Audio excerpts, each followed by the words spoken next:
board, and this is going to be the 15th guy, and we'll have a part 2, and that'll be 16 through 30. Number 15, the last guy you're going to hear in this podcast before you get the pleasure of switching to the next one, is going to be Jhonny Davis. He's moved down my board. 6'5", 6'8" wingspan, small shooting guard from Wisconsin. This is one of those guys that is deceptively athletic. He is really good to be able to finish around the rim.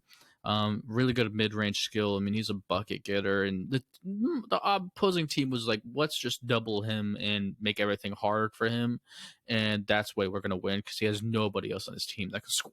That was basically basically the equation. You know, he's a pretty okay 3-point shooter, 33 to 34%. You know what I mean? And you know, he plays with intensity, plays with defense. Probably has 80% from the 3-point line. But what I really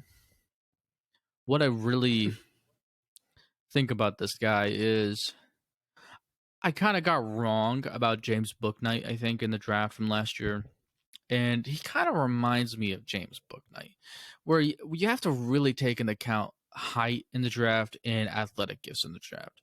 And the 2-guard position is one of those nitpicky positions where it's anywhere from 6'3" to 6'7". And depending on how athletic you are, it depends on how good you can be in the NBA. Or if you're really tall at 6'7" like Kobe, you don't have to be the next coming of Mike, but you can be really athletic and you can be dominant. He's 6'5", and he's just not overly athletic. Like Shaedon Sharp's overly athletic. Jalen Williams overly skilled from everything. High basketball IQ. He's just not like overly vertically athletic where I just love him and I really believe in him. So he does have some 6-man potential where it's like he doesn't bust, but he's a 6-man. So you know, that's the way I view Jhonny Davis, and you know, he's an interesting prospect. You can really debate in yourself a lot about where he is, but I think 15 is right for him. Yeah. Yeah.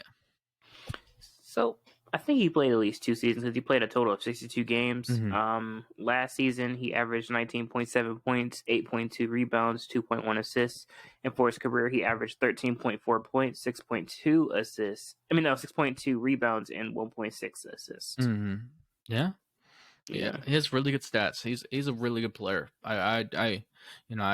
He's probably gonna be a starter in the NBA, but you know, worst case scenario is a 6-man, and you're chilling with a good 6-man.